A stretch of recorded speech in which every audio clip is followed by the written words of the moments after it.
Everyone, welcome to your own channel UGPG biology. Last class में हमने किया था पार्ट 1 यानी कि 15 मई को जो पेपर हुआ वो हमने सोल्व किया था। आज की क्लास में हम करने वाले हैं हमारा नेक्स्ट पार्ट, बचे हुए वो 10 क्वेश्चन प्लस आज के जो क्वेश्चन है वो भी हम करेंगे।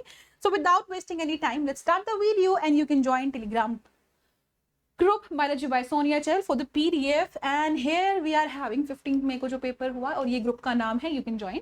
आपका एक पैराग्राफ गिवन है, ये आपको पैराग्राफ सोल्व करनी है फटाफट से, it will take just 2 minute. अच्छा, ये आप खुद से पढ़ सकते हैं क्योंकि इसकी रेलेवेंसी मेरे को ऐसा लगता है कि जो आपके पेपर में पैराग्राफ आते हैं, तो 2 पैराग्राफ आते हैं, वो जस्ट एक टॉपिक होता है कि भाई इस टॉपिक के 5 क्वेश्चन फटाफट आंसर कर दो। अगर आप ये नहीं भी पढ़ोगे तो भी आप आंसर कर दोगे। जिसको पढ़ना है मैं एक तरफ हो जा रही हूँ, आप स्क्रीनशॉट लेके या फिर पोज करके वीडियो को आराम से पढ़ सकते हैं, ठीक है। ऑल दो जितने भी क्वेश्चंस हैं उनका किसी का भी आंसर उसमें पैराग्राफ में नहीं, ये भी तुम्हें मैं बता रही हूँ, ठीक है। चलो, विच of the following is not a sexually transmitted disease. Sexually transmitted disease जिनको हम वेनरल डिजीज भी बोल देते हैं, ठीक है। और ये हमारी जब तक सेक्सुअल इंटरकोर्स ना करो तब तक ये नहीं फैलती है, इसीलिए हम इनको एसटीडी भी बोलते हैं, सेक्सुअल ट्रांसमिटेड डिजीज। जैसे कि जैसे हमारा chlamydia, genital herpes, genital wart, HIV, AIDS, right, hepatitis B and trichomoniasis. और यहाँ पे there is a disease that is filariasis, जो कि हमारा वाउचेरिया से फैलता है। This is not a STD disease.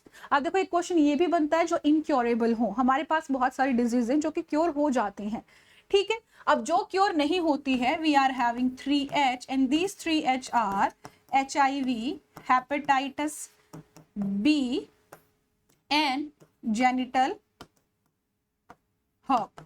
ये ऐसे 3H हैं जो कि इनक्योरेबल हैं, जो कि क्या है, इनक्योरेबल हैं, ठीक है। तो ये आपको याद रखना है, ये भी आपको याद रखना है, आपके एनसीईआरटी में मेंशन है और काफी इंपॉर्टेंट क्वेश्चन ये बनाती है। Which of the following statement is incorrect with respect to MTP, that is medical termination of pregnancy. तो यहाँ पे इन्होंने इनकरेक्ट पूछा है, तो हम पढ़ते जाएंगे और साथ में आंसर करते जाएंगे। जिसको आंसर करना है वीडियो को पॉज करके आंसर करके आगे बढ़ सकता है। तो पहले ये सेफ कंसीडर किए जाते हैं during first trimester, that's also true. 9 महीने की प्रेगनेंसी होती है, तो पहले 3 महीने, फिर अगले 3 महीने, फिर उससे अगले 3 महीने, हम 3 ट्राइमेस्टर की फॉर्म में इनको हम बात करते हैं। तो पहला 3 महीना, 1 महीने में 4 हफ्ते, यानी कि एक ट्राइमेस्टर में 12 हफ्ते, 12 week is equal to 3 month is equal to first trimester. और उसके अंदर आपकी MTP बिल्कुल सेफ होती है, लीगलाइज की गई इंडिया में, ठीक है। लीगल एक्शन होंगे अगर किसी ने MTP की फॉर द फीमेल फर्टिसाइड, ठीक है, मतलब हाँ बिल्कुल फीमेल फर्टिसाइड के लिए अगर आपने इसको यूज किया तो आपको जेल भी हो सकती है। तो लीगलाइज की गई 1971 में, दैट्स ऑल्सो ट्रू। फिर लिखा है कि MTP can be perform even after 24 week. अभी मैंने कहा कि सिर्फ फर्स्ट ट्राइमेस्टर में होगी, इवन अगर आप सेकेंड ट्राइमेस्टर में परफॉर्म करोगे that will be very fatal to the mother. तो ये आपको याद रखना है। तो ये वाली स्टेटमेंट सीधी आगे पढ़ने की जरूरत ही नहीं है। जब इसने कह दिया can be performed into 24 week, 24 week का मतलब थर्ड ट्राइमेस्टर में कर लो भैया, तो ये गलत है। अबाउट 20% ऑफ ग्लोबली प्रेगनेंसीज जो आपकी MTP थ्रू जाती है, तो बिल्कुल ठीक है, वो टर्मिनेट कर देते हैं। 20% of pregnancies go through the MTP। आगे है हमारे पास, आपकी लिस्ट मैच करनी है, gift, ICSI, IUI and IUT। सी हमारे पास क्या होता है ना, इनविट्रो फर्टिलाइजेशन होता है, जिनको ART, असिस्टेंट रिप्रोडक्टिव टेक्निक्स, जिनको बच्चे नहीं होते ड्यू टू एनी रीजन, हम डॉक्टर्स जो होते हैं उनकी हेल्प करते हैं, है ना। तो we are having in vitro and in vivo fertilisation. अगर आपने पढ़ा है तो इन विट्रो के अंदर 2 आते हैं, जिफ्ट एंड आपका IUT। होता क्या है, जब तक आपकी स्टेज हो अप टू 8 ब्लास्टोमियर, अगर आप 8 ब्लास्टोमियर तक, जब तक आप 8 ब्लास्टोमियर तक की स्टेज में हैं, तो आप क्या करते हैं, जब बाहर बॉडी के बाहर स्पर्म एंड ओवम को फ्यूज कराएंगे, और फिर जब वो जाइगोट अप टू 8 ब्लास्टोमियर तक आता है, तब तक हम उसको सिर्फ फेलोपियन ट्यूब में ही भेजेंगे, और उसको हम कहते हैं जिफ्ट, जाइगोट इंट्राफेलोपियन ट्रांसफर। यानी कि हम यहाँ पे फर्टिलाइज्ड एग को, जो कि अप टू 8 ब्लास्टोमियर का हो, उसको फेलोपियन ट्यूब में भेजेंगे, ठीक है। Then we are having ICSI। अच्छा, इसको छोड़ के पहले एक बार दूसरी जगह पे आओ। अब दूसरा हमारे पास आता है, अगर 8 ब्लास्टोमियर से ज्यादा हो गया, तो 8 से ज्यादा हुआ तो उसको हम मोरुला में कंसीडर करते हैं, और उसको हम यूट्रस में छोड़ देते हैं, यूट्रस में उसको भेजा जाता है, that is IUT, intra uterine transfer, ठीक है। मोर देन 8 ब्लास्टोमियर को यूट्रस में ट्रांसफर किया जाता है। तो यहाँ पे हमारा हो जाएगा ये ICSI, जब लो स्पर्म काउंट हो, whenever it is the case कि लो स्पर्म काउंट है, तो स्पर्म जो है डायरेक्टली अवम के अंदर ट्रांसफर कर दिया जाता है using micro injection, that is ICSI, intracytoplasmic sperm injection. ठीक है, so we are having one as a answer here. IUI whenever कोई भी इट कैन बी एनीथिंग, हो सकता है कि देयर इज नो स्पर्म, एक ये केस हो सकता है कि भाई कोई स्पर्म ही नहीं है, या फिर ये केस है कि नॉर्मल जो क्वाइटस होता है उसके अंदर प्रेगनेंसी नहीं है, तो उस केस में आर्टिफिशियल इंसेमिनेशन किया जाता है। आर्टिफिशियल इंसेमिनेशन अगर यूट्रस में किया जा रहा है, यूट्रस के अंदर सीमन अगर ड्रॉप किया जा रहा है, छोड़ा जा रहा है, तो that is intra uterine insemination. So we are having transfer of semen, ये आपका क्या हो जाएगा IUI। तो we are having third, first, fourth, second, यानी कि B as an answer we are having here. आगे देखो, which of the method of contraception is not meant for the females? We are having IUD, lactational amenorrhea, vasectomy, and we are having condoms. IUD हमारे क्या होता है, intrauterine devices, यानी कि कोई एक ऐसा डिवाइस जो यूट्रस में फिट किया गया है, that will prevent the pregnancy, right? अब ये हमारे होते हैं भाई तीन तरीके के। पहला एक हमारे पास होता है नॉन मेडिकेटेड, एक हमारे पास होता है कौन सा, नॉन मेडिकेटेड। नॉन मेडिकेटेड जैसे कि आपके पास है lips loop, right, lips loop ये आपका है। फिर हमारे पास होता है हार्मोन बेस्ड, हार्मोन बेस्ड हमारे होंगे IUD, हार्मोन IUD होते हैं, जैसे कि we are having progestasert and LNG-20, right. उसके अलावा हमारे पास होते हैं ion IUD, ion releasing IUD होता है, that is ion releasing IUD, जैसे कि आपके पास है copper T, copper 7 and multiload. अच्छा, ये LNG-3360 होता है। चलो, तो यहाँ पे हमारे पास ये होती है IUD जो फीमेल्स यूज करती हैं। लैक्टेशनल अमेनोरिया आफ्टर बर्थ, जब कोई भी फीमेल प्रेग्नेंट होती है, उसको जब पार्चुरेशन हो जाता है, बच्चा हो जाता है, डिलीवरी हो जाता है, उसके 6 महीने तक वहां पे कोई भी, क्योंकि उस टाइम पे लैक्टेशनल हार्मोन बड़े हाई होते हैं, उसकी वजह से आपके जो गोनाडोट्रोपिन हार्मोन्स होते हैं वो रिलीज नहीं होते, उनका सप्रेशन हो जाता है, जिसकी वजह से कोई ओव्यूलेशन नहीं होता, then no ovulation, no egg, no pregnancy. तो ये भी आपका फीमेल में होता है। वेसेक्टोमी ये आदमियों में होता है, वासा डिफरेंस को कट किया जाता है, ठीक है। यहाँ पे ये आपका मेल में होगा, तो आंसर आपका हो जाएगा वेसेक्टोमी। कॉन्डोम्स आपके है डायफ्रेम, वॉल्ट, कैप, ये यूज किए जाते हैं फीमेल्स में। नेक्स्ट है सहेली, एक oral contraceptive also known as once a week pill, ये डेवलप की गई थी कहाँ पे, सो इट्स अ वेरी ऐसा क्वेश्चन जो पूछा जाता है, कहीं ना कहीं आपको मिल ही जाएगा। तो यू आर हैविंग CDRI जो कि सिचुएटेड है लखनऊ में, इट्स सिचुएटेड इन लखनऊ, ठीक है। चलिए आगे देखो, नेक्स्ट हमारे पास अगेन आप पढ़ सकते हैं, जिसको पढ़ना है पढ़ सकते हैं, but I am skipping it.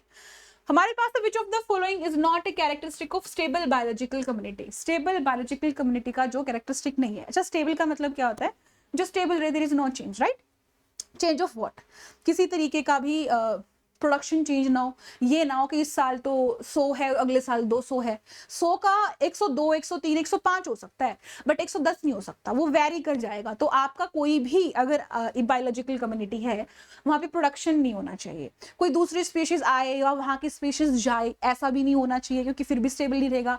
किसी अगर उसका फायदा ये होता है कि जब आपके पास स्टेबिलिटी रहती है, स्टेबिलिटी का मतलब ये भी होता है कि there is a prevention to what, prevention to change, prevention of change of what, productivity, alien species and any climatic problem, उससे resistant हम रहते ही रहते हैं, ठीक है। so it must be resistant to invasion of alien species, that's true, should not show too much variation in productivity from year to year, that's also true। अगर variation दिखा दिया तो दिक्कत की बात है, इसने नॉट बोला, शुड नॉट शो, ठीक है। All the species are equally important, अगर एक भी स्पीशीज एब्सेंट होती है तो it will lead to unstability, that's wrong. ऐसा कुछ नहीं है, हमने रीविट पॉपर हाइपोथेसिस भी पढ़ा था, जहां पे हमने देखा था कि भाई ऐसा होता है कि हर स्पीशीज इंपॉर्टेंट है, बट कोई स्पीशीज बहुत ज्यादा इंपॉर्टेंट है, कोई कम इंपॉर्टेंट है ना। देखो इंपॉर्टेंट तो हर कोई होता है, बट किसी की कम है इंपॉर्टेंस, तो किसी की ज्यादा है ना। किसी की नजर में हम बहुत प्यारे हैं, किसी की नजर में अच्छे भी नहीं है ना, समथिंग लाइक दिस। तो ऐसा कुछ नहीं होता है। अगर आप स्टेबल की बात करें तो वहां पे हर कोई इतना इंपॉर्टेंट नहीं होता, ये नेचुरल कम्युनिटी में ही नहीं होता, तो दैट्स द रॉन्ग वन, ये गलत है, बाकी सब ठीक है। ओकेजनल डिस्टर्बेंस वेदर नेचुरल और कैसा ही हो उससे भी कोई फर्क नहीं पड़ेगा, दैट्स ऑल्सो ट्रू। आगे देखो रिवेट पोपर हाइपोथेसिस, द रिवेट सिग्निफाइज, अच्छा पोल एंडलिच ने कहा था कि देखो ऐसा है, हमारे पास है ecosystem, this ecosystem is equal to a airplane, एक एयरप्लेन के जैसा है, और इसके अंदर बहुत सारे पैच है, पेच पेच, देखो पेच कुछ ऐसे होते हैं, इट्स अ पेच, let me show you, it's a page, right? That's called rivet, that's called rivet, ठीक है, बोल्ट बोल देते हैं ना इसको, बोल्ट इस रिवेट, ठीक है। और ये नट जो है, ये नट उस पूरे एयरप्लेन को जोड़ के रखते हैं, ऐसे इकोसिस्टम उसको जोड़ने वाले कौन होते हैं, स्पीशीज। तो जैसे जहाज के अंदर रिवेट होते हैं, है ना, कुछ ऐसे ही है, ऐसे ही हमारे पास स्पीशीज होती हैं, ऐसे ही हमारे पास क्या होती है, स्पीशीज। अब कोई स्पीशीज, कोई पेज कम इंपॉर्टेंट है, कोई ज्यादा, डिपेंड्स, कैसे डिपेंड्स, मान लो जहाज है, जहाज के अंदर सीट है, सीट पे आप बैठे, उसका नच पैट खोल दो, कोई दिक्कत की बात नहीं, शुरुआत में फर्क नहीं पड़ेगा, इतना नहीं पड़ेगा। अगर तुम उसके विंग को, विंग का जो उसका एयरप्लेन का विंग होता है, उसका नट खोल दोगे, दिक्कत हो जाएगी, है ना। यानी कि कुछ ऐसे होते हैं स्पीशीज जो बहुत मेजर की होती हैं वहां की, उस इकोसिस्टम की, कोई कम होती है। बट अगर आप ऐसे धीरे धीरे उन नटों को खोलते जाओ, कम इंपॉर्टेंट खोल दिया, फिर दूसरा कम इंपॉर्टेंट, फिर दूसरा कम इंपॉर्टेंट, इनिशियली आपको पता नहीं चलेगा, बट बाद में डैमेज हो जाएगा तगड़ा। ऐसा ही इकोसिस्टम होता है, कम इंपॉर्टेंट स्पीशीज एलिमिनेट हो गई, गायब हो गई, एक्सटिंक्ट हो गई, ऐसे शुरुआत में फर्क नहीं पड़ेगा, एकदम से फर्क नहीं पड़ेगा, वो एलिमिनेट होते जाएंगी, एक ऐसा टाइम आएगा जब मेजर डैमेज हो जाएगा और इकोसिस्टम डिस्ट्रॉय भी हो सकता है ना। दैट्स रिवेट पोपर हाइपोथेसिस, और यहाँ पे रिवेट का मतलब होता है स्पीशीज, स्पीशीज के साथ इसका कंपैरिजन है। अच्छा, कौन से साइंटिस्ट जिन्होंने प्रूव किया स्पीशीज रिचनेस डायरेक्टली कोरिलेट करती है with the stability of community, तो Paul Ehrlich, David Tilman, Robert May and Edward Wilson. अच्छा, 4-5 ऐसे साइंटिस्ट हैं जिनके नाम याद करना बड़ा इंपॉर्टेंट है। देखो मैं एक दो और ऐड कर देती हूँ, जैसे कि अलेक्जेंडर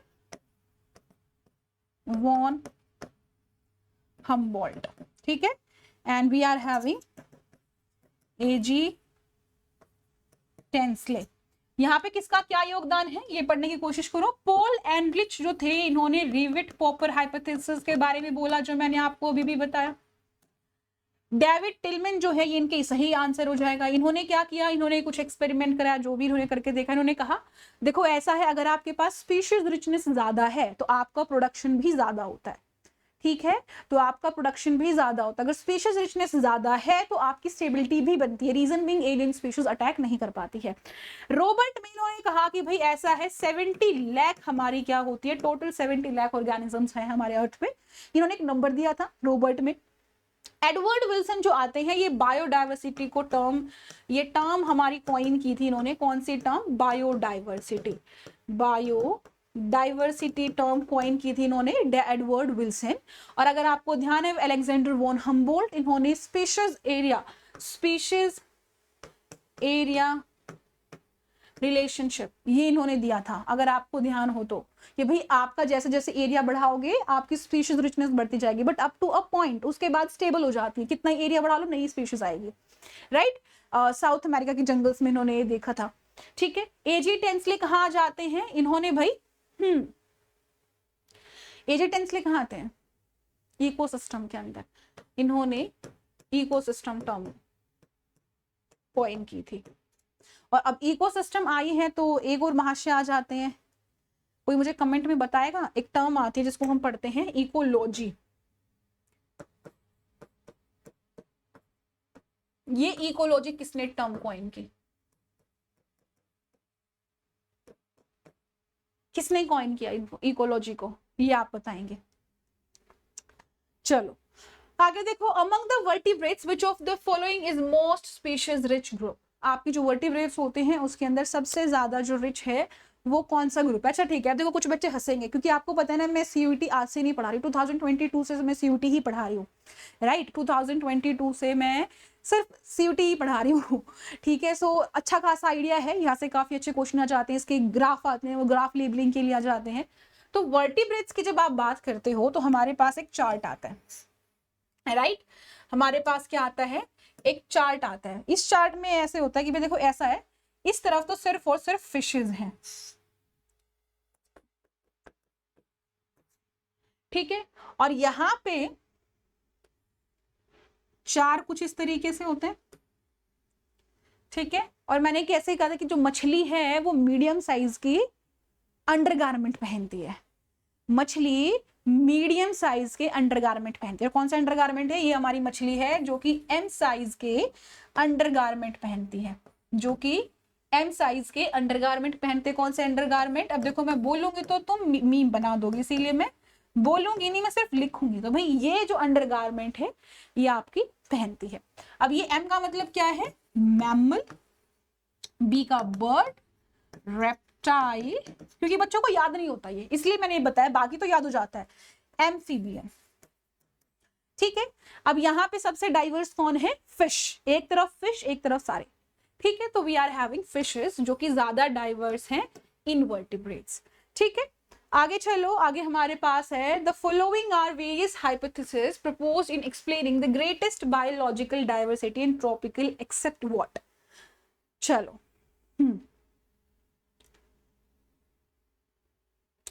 तो आपको बताना है कि भैया कौन से वाला यहाँ पे हाइपोथेसिस जो है ग्रेटेस्ट बायोलॉजिकल डाइवर्सिटी को प्रोपाउंड करता है, एक को छोड़ के। तो पहला है कि temperate region are subjected to big glaciations but tropical latitude have remained relatively undisturbed. That's true, that's true, इसमें कोई दिक्कत की बात नहीं है भाई, बिल्कुल सही बोला उन्होंने, है ना। जो टेम्परेट रीजन होता है, टेम्परेट में जनरली ज्यादा ग्लेशिएशंस होती हैं, है ना। ट्रॉपिकल के अंदर एज सच कुछ चीज नहीं होती है ना, ये भी हमको पता है ऐसा क्यों, लैटिट्यूडल डिफरेंस होता है हमारा ये।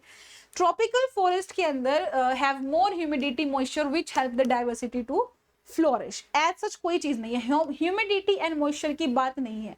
टेम्परेट रीजन में ज्यादा मॉइस्चर होता है, फिर भी वहां पे इतना फ्लोरिश नहीं करता है। तो that's not the reason, humidity and moisture is not the reason. Reason है आपकी सोलर एनर्जी का आना, क्योंकि लैटिट्यूड ऐसा है कि जो एंगल बनता है सोलर एनर्जी के आने का, वो ट्रॉपिकल में ज्यादा, टेम्परेट में ज्यादा होता है as compare to tropical, right. चलिए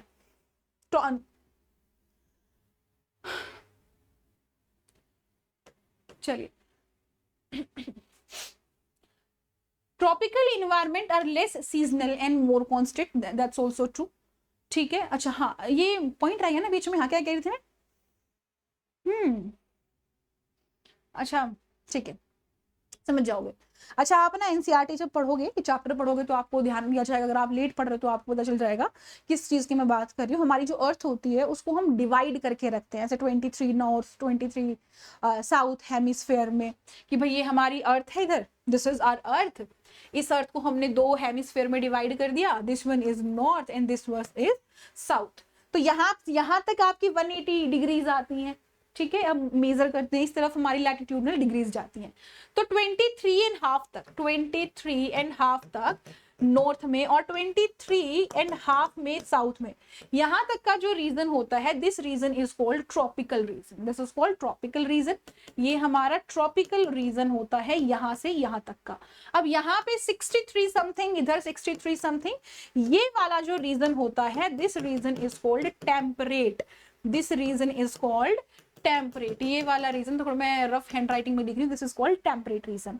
होता क्या है कि जो ट्रॉपिकल रीजन है इसके अंदर ज्यादा सोलर एनर्जी आती है, which leads to more production, more constant thing.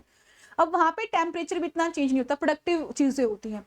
वहीं पे टेम्परेट पे कम सोलर एनर्जी आती है, कम प्रोडक्शन होता है, प्लस डिस्टर्बेंस बहुत ज्यादा है, इवोल्यूशन का भी टाइम नहीं मिलता, तो नई नई स्पीशीज भी नहीं आ पाती, जो कि यहाँ पे ट्रॉपिकल में ज्यादा देखने को मिल जाती है, ठीक है। तो ह्यूमिडिटी का कोई सीन नहीं होता यहाँ पे, है ना। तो ये आपका टाइम के ऊपर बात है, जब ज्यादा डिस्टर्बेंस नहीं होगी लंबे टाइम तक तो आपका इवोल्यूशन इजीली हो जाएगा, ठीक है। इन्वायरमेंट लेस सीजनल होता है, मोर कांस्टेंट होता है आपका ट्रॉपिकल में, दैट्स ट्रू।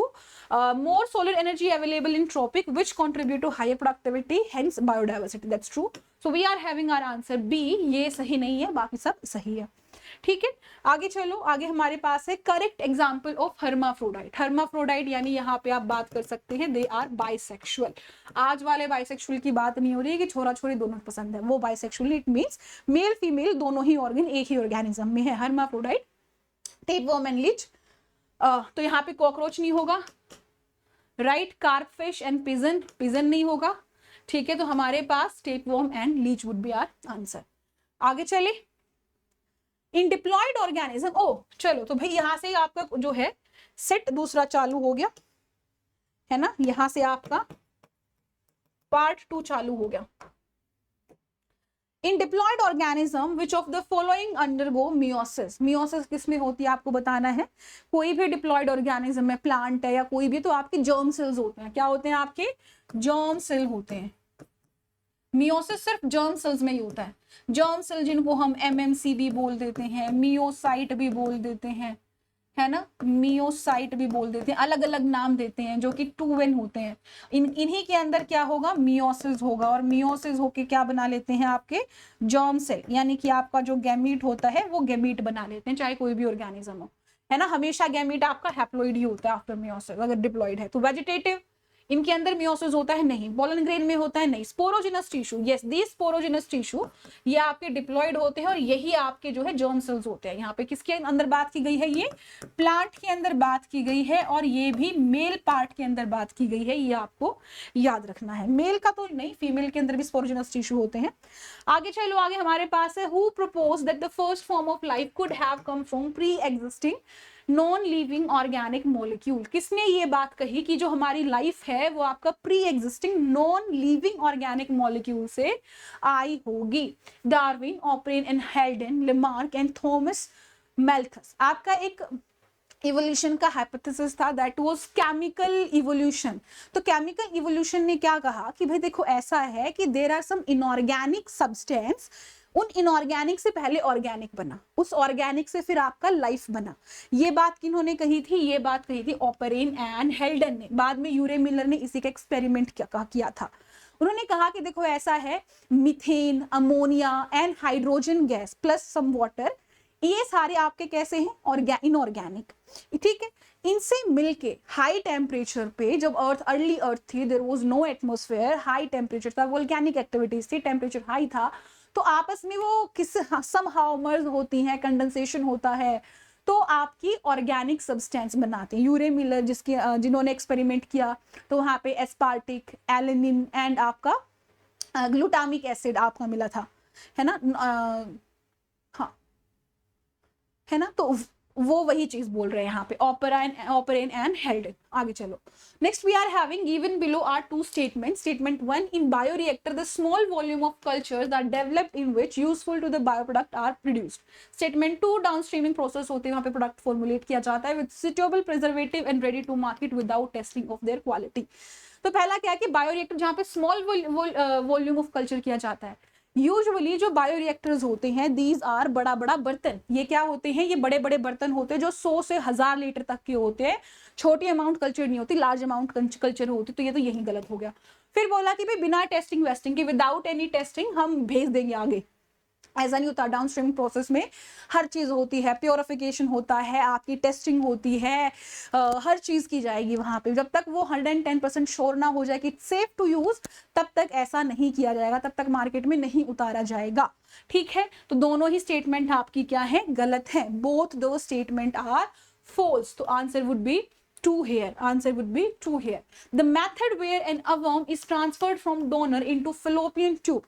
अच्छा देखो, वहां पे हम जब बात कर रहे थे, वो जाइगोट को भेजने की बात कर रहे थे आफ्टर फर्टिलाइजेशन, कि फर्टिलाइजेशन लैब में हमने कर दिया है, अब उसको हम फीमेल बॉडी में भेजेंगे। बट अब की बार बोला कि भाई सिर्फ अंडा भेजना है। तो अंडा जब आपका भेजा जाता है, उसको हम कहते हैं गिफ्ट, गिफ्ट बोल लो, है ना। Gamete intra fallopian transfer. अच्छा, अब अगेन कहोगे मैम यहाँ पे क्यों? क्योंकि फर्टिलाइजेशन फेलोपियन ट्यूब में ही भेजा जाता है, इसीलिए इसको भी हम फेलोपियन ट्यूब में ही भेजते हैं। आगे देखो, when one of the parent has A blood group and the other parent has O blood group, then their children can have कौन सा blood group? AO, both AO, either A or O। देखो यहाँ पे इन्होंने genotype नहीं दिया, इन्होंने बस नॉर्मल फिनोटाइप दे दिया। यहाँ पे अगर आप A ब्लड ग्रुप की बात करो तो it can have IA and IA and it can have IA and this one, ठीक है। तो वी नेवर नो कौन से वाला यहाँ पे है ना। अगर इन केस ये वाला है तो यहाँ पे सिर्फ और सिर्फ उधर से O ब्लड ग्रुप है, यानी आई आई है तो सिर्फ और सिर्फ A ब्लड ग्रुप आएगा। अगर ये वाला केस है तो A भी आ सकता है और O भी आ सकता है। तो वी डोंट नो कौन से वाला जीनोटाइप है, उन्होंने जीनोटाइप दिया ही नहीं है। तो A भी हो सकता है, O भी हो सकता है। तो बोथ A और O ये दोनों ही हो सकते हैं। तो answer would be 3 here, answer would be 3 here. जब भी ऐसा कोई क्वेश्चन आए वहां पे हर पॉसिबल जीनोटाइप हम यूज करते हैं। The size of VNTR varies from 1 to 20 kb, 1 to 10 kb, 2 to 15 kb and 2 to 10 kb। आपको बताना है ये। चलिए 1 मिनट दीजिए भाई।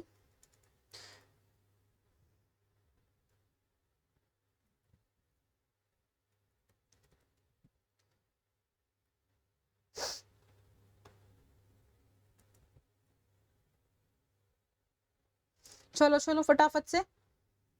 तो आपको पता होना चाहिए जो हमारा साइज है variable number of tendon repeats, यानी कोई भी वेरिएबल नंबर हो सकता है। It can be 1 to 20 kb जो यूजुअली साइज होता है। आगे देखो common approaches for treatment of cancer. जब किसी को कैंसर होता है तो उसकी कॉमन अप्रोचेस क्या होती है ट्रीट करने की? वैक्सीनेशन करते हैं। Do we do vaccination? No we don't. Surgery? Yes sometime we do. Physiotherapy? Yes. Radiation therapy? Yes. Immunotherapy? Yes. तो आपका BCDA। हाँ फिजियोथेरेपी, ओ सॉरी फिजियोथेरेपी तो नहीं होती, फिजियोथेरेपी नहीं होती। हम सो सॉरी। फिजियोथेरेपी तो जब आपकी डिसलोकेशन वगैरह होता है या मसल या फिर कोई वेन होता है उससे होता है। तो BD और E ये हो जाएगा BDE, तो यानी कि सेकेंड। आगे देखो which of the following control the growth of bollworm. Bollworm की ग्रोथ कौन कंट्रोल करता है? आई थिंक आपने ये BT कॉटन ये सब चीजें पढ़ी होंगी, है ना, जहां पे क्या होता है कि we are having Bacillus thuringiensis bacteria. Bacillus thuringiensis bacteria के अंदर there is a gene that is called cry gene, that is called cryogene, and this cryogene is having 3 alleles। कौन से एलील होते हैं? cry 1AB, cry 1AC, cry 2AB। तो यहां पे ये जो आपका है ये कंट्रोल करता है कॉर्न बोरर को, एंड दिस कंट्रोल कॉटन बोलवोम। ऐसा क्या करते हैं, ये जो क्राइजीन होता है ये एक इनएक्टिव टॉक्सिन, एक इनएक्टिव टॉक्सिन रिलीज करता है, बट वो एक्टिव नहीं होता है बैसिलस थुरेंजिनस की बॉडी में क्योंकि एसिडिक मीडियम होता है। अब जैसे ही इसको एल्कलाइन पीएच मिलेगा, जैसे ही उसको एल्कलाइन पीएच मिलता है, कोई भी इंसेक्ट उसको खाएगा तो उसके गट में एल्कलाइन पीएच मिलेगा तो ये एक्टिव हो जाता है, जिसकी वजह से फिर वो इंसेक्ट को मार देता है ना। तो आपका यहाँ पे पूछा किसके लिए है? बोलवोम के लिए पूछा, तो मैंने यहाँ पे लिखा है cry 1AC and cry 2AB, ये आपका होता है भाई। और कोर्ट बोरर के लिए भी काफी बार पूछा जाता है, ये बहुत इंपॉर्टेंट टॉपिक है, यहाँ से काफी सवाल पूछे जाते हैं बोर्ड में भी प्लस CUT में भी प्लस नीट में भी। आगे चलो, ELISA is based on principle of what? ELISA is based on the principle of what? Antigen interaction, BT interaction, antigen antibody interaction, T cell antibody interaction. ELISA, enzyme linked immunosorbent assay, that is a antigen antibody based interaction, that is a antigen antibody based interaction। ये आपको याद रखनी है, ठीक है। आगे चलो, which of the following represent a test cross in which half of the offspring is heterozygous and half would be homozygous recessive? आपको बताना है आंसर क्या हो जाएगा, यहाँ पे देख लीजिए जल्दी से।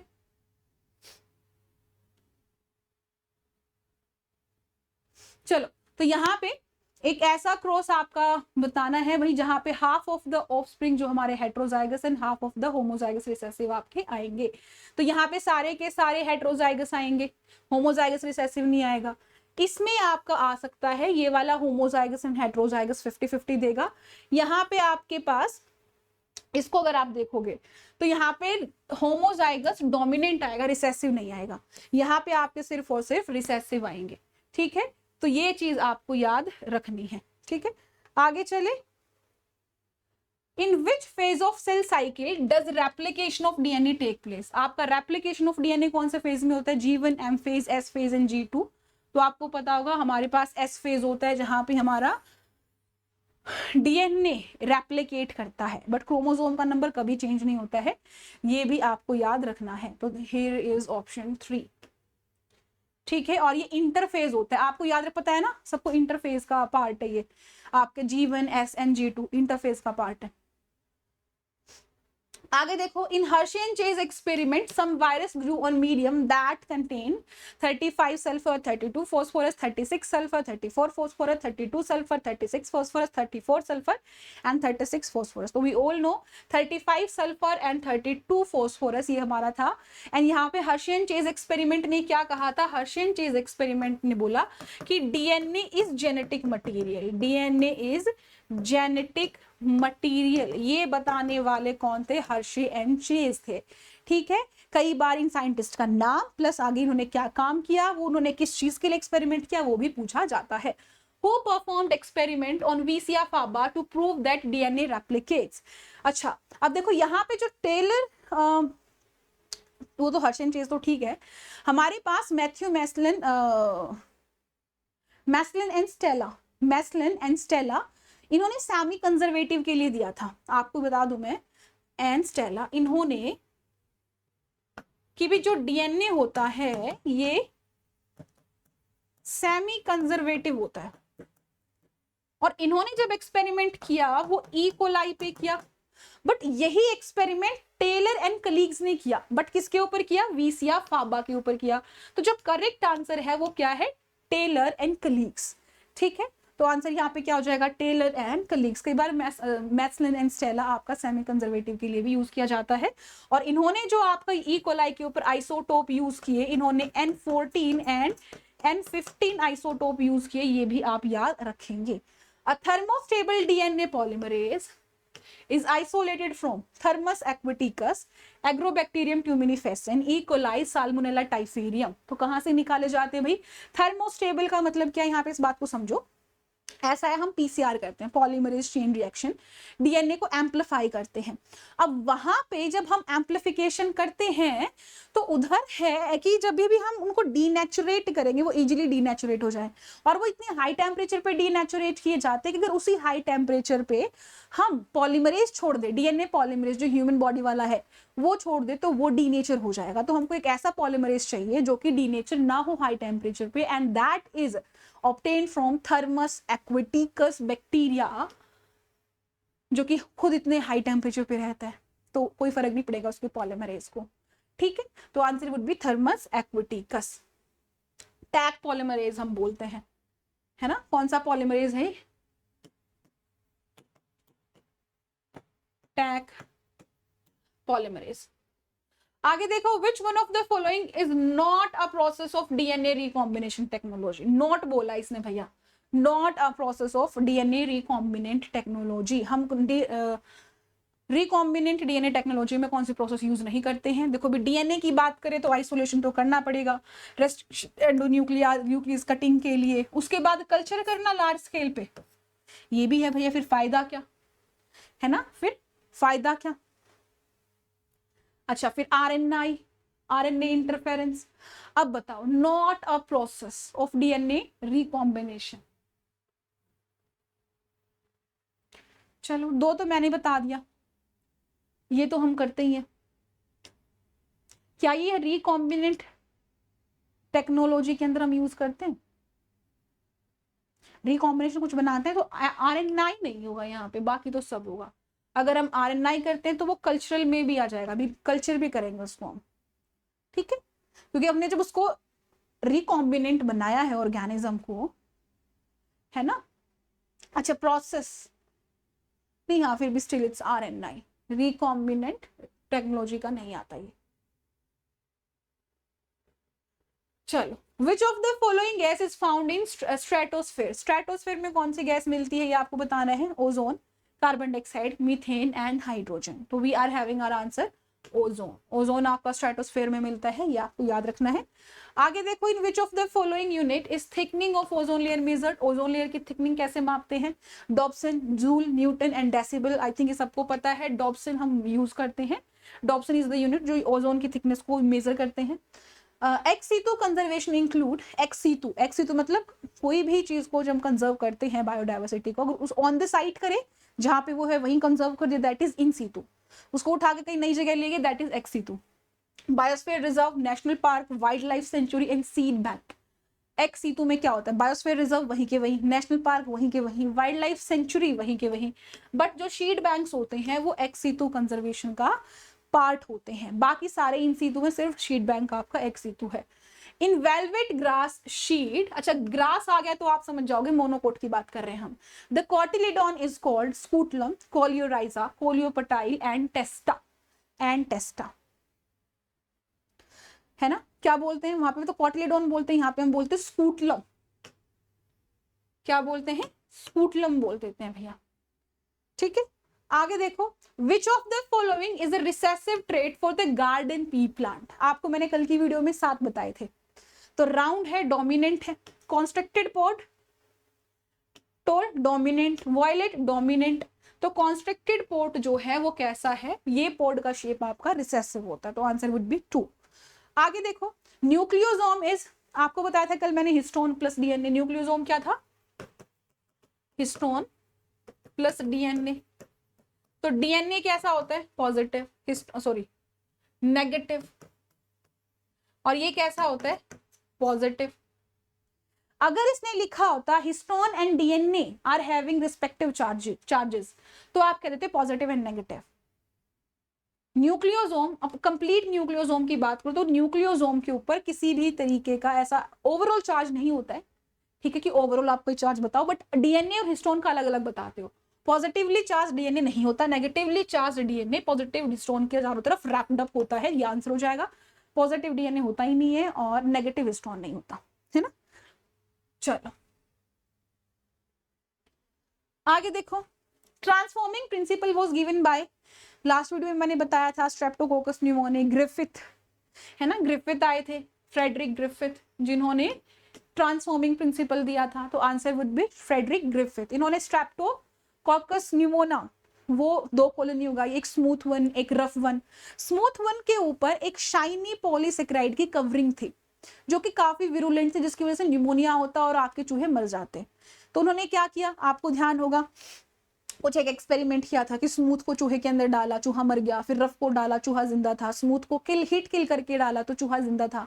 पर जब उसने स्मूथ को heat kill plus living R strain को डाला तो चूहा मर गया। रीजन बीइंग, जो स्मूथ से रफ के अंदर आपकी चीजें गई, जो आपका ट्रांसफॉर्मेशन हुआ, that was transforming principle given by Frederick Griffith. आगे देखो, which disorder is caused by substitution of glutamic acid by विलाइन।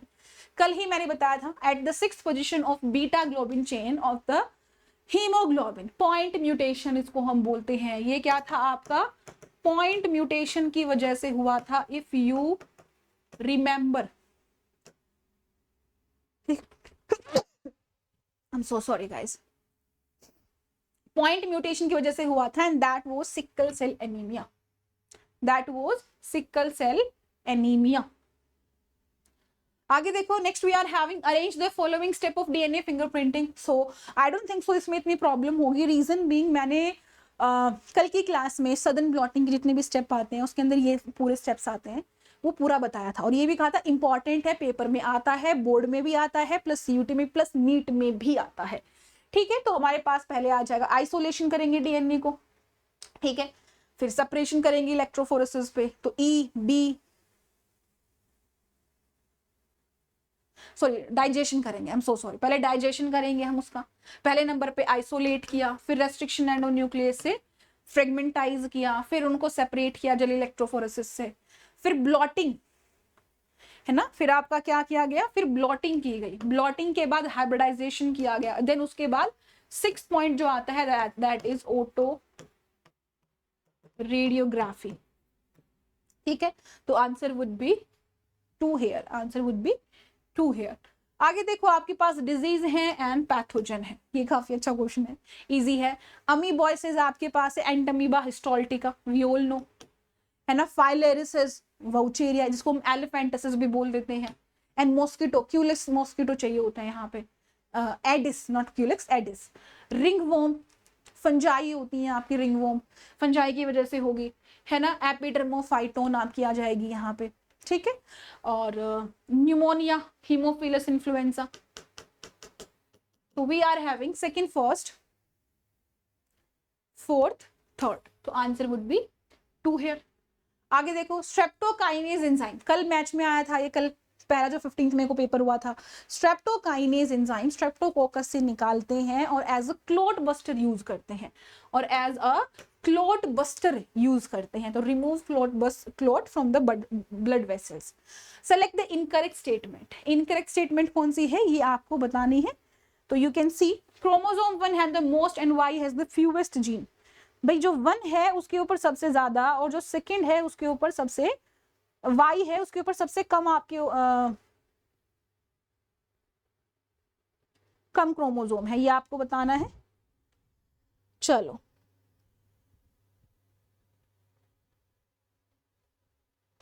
चलिए, तो मैंने आपको लास्ट टाइम बताया था कुछ, अगर आपको ध्यान है, कि क्रोमोसोम नंबर 1 जो है उसके ऊपर सबसे ज्यादा क्रोमोसोम्स मिलते हैं। इफ यू रिमेंबर तो you will know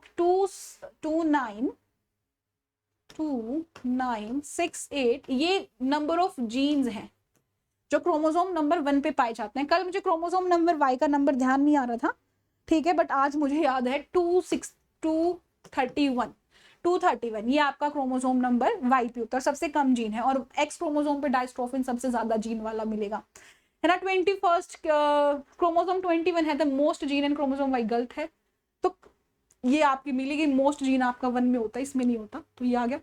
less than 2% of genome code for protein, that's true. Function of over 50% genes are unknown है, that's also true. Human Genome Project HGP, उधर से ये question. Which of the following is not a step of polymerase chain reaction? PCR में 3 होते हैं, है ना। Downstreaming होती है क्या PCR में? सबसे पहले डीनेचुरेशन होती है, फिर एनिलिंग होती है, फिर एक्सटेंशन होता है। डाउनस्ट्रीमिंग प्रोसेस कहीं भी यूज नहीं होती है ना, तो डाउनस्ट्रीमिंग तो कहीं पे भी यूज नहीं होगी। अगर आपको PCR ध्यान है तो आपको पता चलेगा सारे अलग अलग टेम्परेचर पे आपके किए जाते हैं, टैग पॉलीमरेज यूज किया जाता है। अच्छा, ये जो क्वेश्चन है ये वही टाइप नहीं हुआ मुझसे कैसे होता है पीपीटी में, सो मैं इसको ऐसे ही ले आई। सो वी आर हैविंग एक इक्वेशन है वर्ल्ड लॉजिस्टिक ग्रोथ की, वो कौन सी है वो आपको बताना है। dN/dt this dN/dt this dN/dt this and dN/dt this। तो हमारे पास एक लॉजिस्टिक से पहले एक्सपोनेंशियल होती है जिसको हम कहते हैं dN/dt is equal to Rn।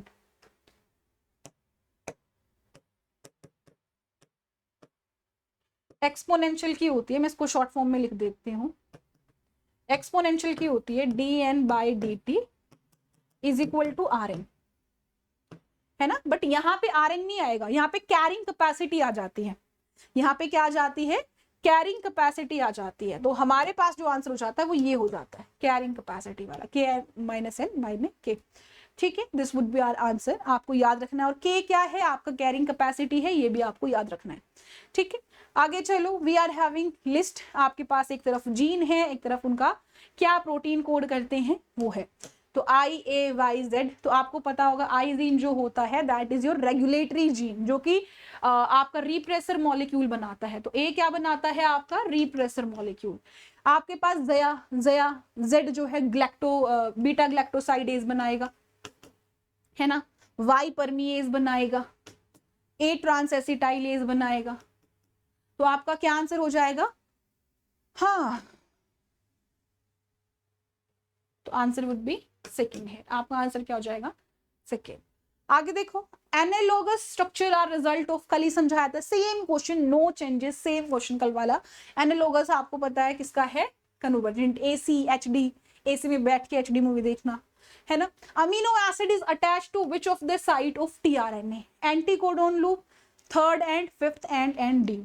आपको ध्यान होगा कुछ इस तरीके से, आपका tDRNA होता है, इस तरफ 5 होता है, इस तरफ 3 होता है, और इधर आपका अमीनो एसिड अटैच होता है। तो आपका थर्ड एंड होता है जहां पे आपका अमीनो एसिड अटैच होता है, तो आंसर वुड बी 2 हियर। आगे देखो, which one of the following lymphoid organ is large at birth but reduce with the age? ये एक ही है, वन एंड ओनली, जिसकी वजह से इम्यूनिटी भी हमारी बाय बर्थ ऐसे धीरे धीरे कम होती जाती है, दैट इज थाइमस। थाइमस जो ग्लैंड होती है वो जब हम पैदा होते हैं तब काफी अच्छी साइज की होती है ना, अडल्टहुड में भी ठीक होती है, धीरे धीरे फिर बुढ़ापे तक ही कम कम होती जाती है, इसलिए बुढ़ापे में इम्यूनिटी भी कम हमारी होती है ना। Which of the following play significant role in our stomach in checking disease causing microbe?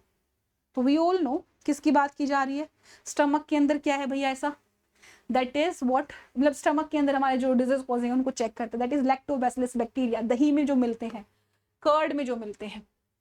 आगे देखो, विस्की ब्रांडी रम विदाउट डिस्टिलेशन बनते हैं।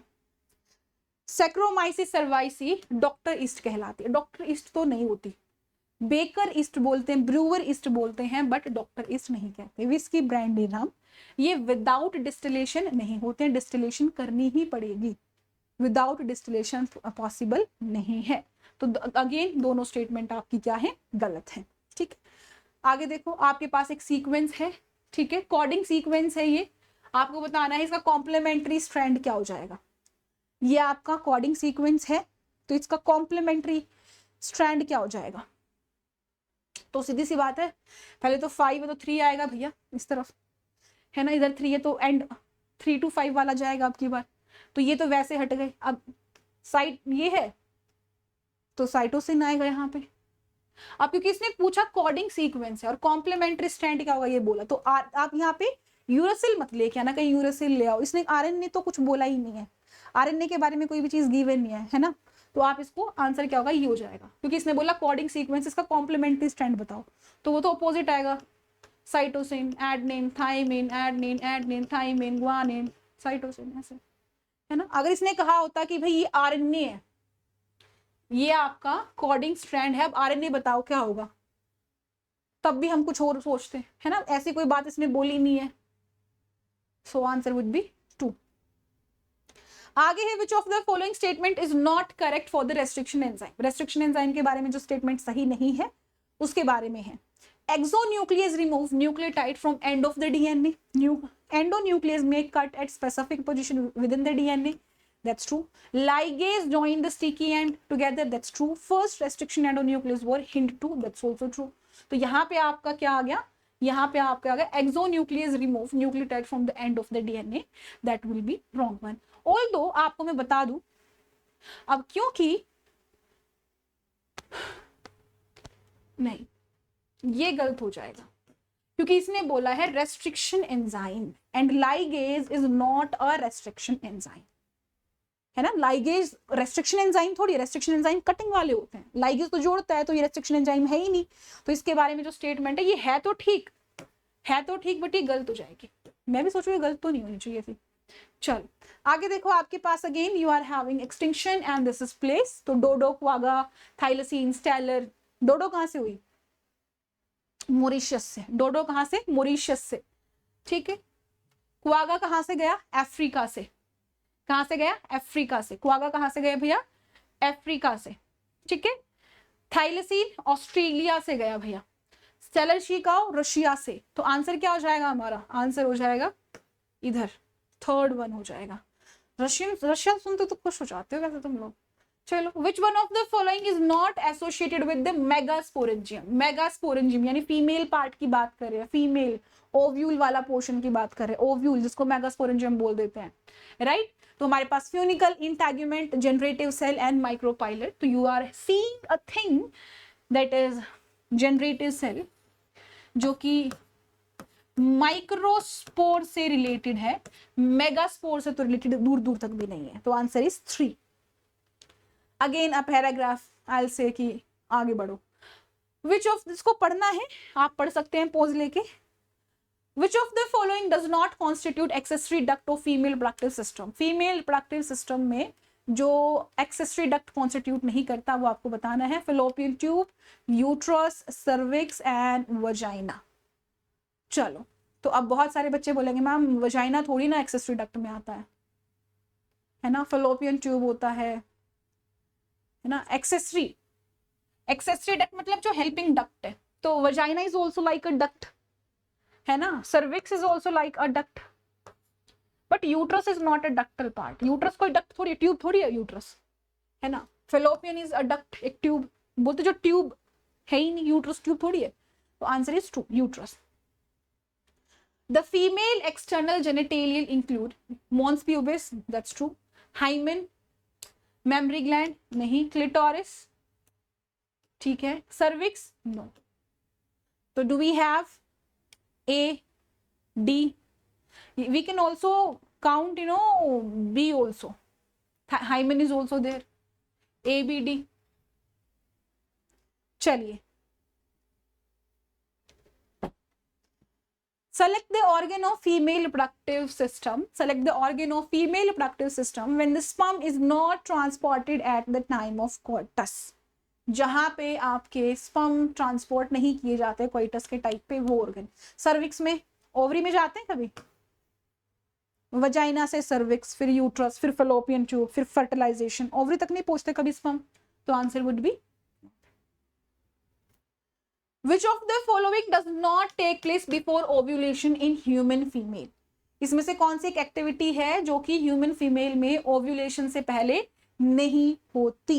इसने डज नॉट बोला है, तो जब तक ओव्यूलेशन कब होता है? Secretion of LH and FSH increase during follicular phase, that's true.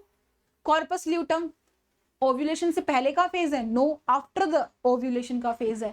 तो कॉर्पस ल्यूटम के बारे में जो बात कही गई है, that is the after ovulation thing, not before. LH FSH peak पे आएंगे, ठीक है, मैक्सिमम सिक्रीशन आपका ग्राफिन फॉलिकुलर रप्चर के, दैट्स ट्रू, बट ये आपका सेकंड पॉइंट हो जाएगा क्योंकि ये एक ओव्यूलेशन के बाद की बात है, ठीक। आगे देखो, we are having phase, days, proliferative phase, menstrual, secretory, ovulatory. तो सबसे पहले तो हमारा मेंस्ट्रुअल आता है ना, फिर प्रोलिफरेटिव आता है, उसके बाद फिर ओव्यूलेटरी आएगा, फिर आपका सिक्रीटरी आएगा। तो we are having proliferative, menstrual, menstrual आपका इसमें 13-14 से किस तरीके से गिवन है डेज, थोड़ा इधर उधर है, चलो कोई नहीं, मैं बता देती हूँ। मेंस्ट्रुअल 1 से 5 रहता है जनरली, फिर ये आपका 6 से 14, ये 14 से 15, फिर ये 15 से आगे जितना भी 28 डेज तक का साइकिल होता है वो होगा, ठीक है। तो ये आई थिंक लिस्ट में थोड़ा इधर उधर टाइपिंग नहीं हो गया, मैं करा दूंगी अगली पार्ट में, सही करा दूंगी क्वेश्चन, बट फॉर नाउ मैंने वो लिख दिया है ना, समवट आसपास। इसको again I am not using it, you can read if you want to. Name the population interaction which take place when one species is benefited and other species has no effect, ठीक है, यानी no benefit no harm, यानी एक का तो beneficial फायदा हो रहा है, एक स्पीशीज का तो बेनिफिट हो रहा है, दूसरे के ऊपर कोई इफेक्ट ही नहीं है ना, यानी इसका फायदा है, इसके ऊपर फर्क नहीं है। That is example of commensalism, जो ऑलरेडी कल की क्लास में मैं करा चुकी हूँ। Again we are having A and B species, आपको इंटरेक्शन बतानी है, प्लस प्लस म्यूचुअलिज्म, आपको बताना कौन से इनकरेक्ट है, plus minus parasitism, minus predation, इसमें फायदा होता है तो ये गलत हो जाएगा, ठीक है, प्लस 0 अमेंसलिज्म, ठीक है। आपके पास अगेन ऑर्किड ग्रो करता है एपीफाइट मैंगो पे, जहां पे मैंगो को कोई फायदा नहीं होता, बिल्कुल ठीक बात है, और ये कमेंसलिज्म का एग्जांपल है। ऑर्किड ग्रो करता है मैंगो पे, ये एक कमेंसलिज्म का एग्जांपल है, दैट्स आल्सो ट्रू। तो यहाँ पे दोनों ही स्टेटमेंट हमारी क्या है, ट्रू है, ठीक है। चलो आगे देखो, आगे हमारे पास extinction of Abingdon tortoise after introduction of goat, ये किसका है, ये आपका कंपटीशन का एग्जांपल है, किसका है, कंपटीशन का। Infestation of marine fish by copepod, आपका एक्सटर्नल पैरासिटिज्म, एक्टोपैरासिटिज्म का एग्जांपल है। Cattle egret in grazing, commensalism, egret का फायदा होता है, कैटल का कोई फायदा नहीं होता, कमेंसलिज्म का एग्जांपल है। फिग ट्री एंड वास्प, ये आपका म्यूचुअलिज्म का एग्जांपल है, ठीक है। चलो तो आंसर क्या हो जाएगा, फोर्थ, फर्स्ट, सेकंड, थर्ड, यानी fourth would be the correct answer.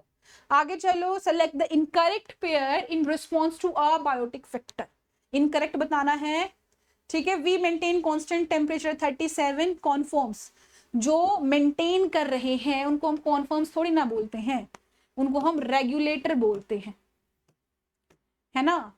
Keoladeo national park host Siberia से आते हैं, माइग्रेशन है। फेवरेबल अनफेवरेबल कंडीशन में जू प्लैंकटन आपके सस्पेंड कर जाते हैं एक्टिविटी को, दैट इज डाइपोज, सही है। प्रीडेटर आपका ओवर एक्सप्लॉइट कर देते हैं स्प्रे को, it leads to extinction, that's also true. तो आपका जो गलत पेयर है दैट इज फर्स्ट। तो that's it for the day. Next part में हम जो 2022 में आपका हुआ पेपर, उसके बारे में हम पढ़ेंगे, उसको हम सोल्व करेंगे, ठीक है। तो I hope you like the video, you can join the Telegram, ठीक है, for the PDF, and you can like, share and subscribe if you really want to go ahead. अगर आपको सिर्फ CVT नहीं पढ़ना है, आप नीट पढ़ना चाहते हैं, क्लास 12 पढ़ना चाहते हैं, या जब स्कूल में जाओगे तो BSc के सब्जेक्ट्स भी आपको पढ़ने हैं, तो वो सारी चीज़ें आपको मैं यहाँ पढ़ाऊंगी। BSc के बाद एग्जामिनेशन दोगे PG का, तो उसको भी मैं यहाँ पढ़ाऊंगी। तो फुल बायोलॉजी, ओवरऑल बायोलॉजी, हर चीज़ आपकी पढ़ाई जाएगी यहाँ पे। So you can subscribe the channel, and that's it for the day. Do like the video if it really helped you. So bye.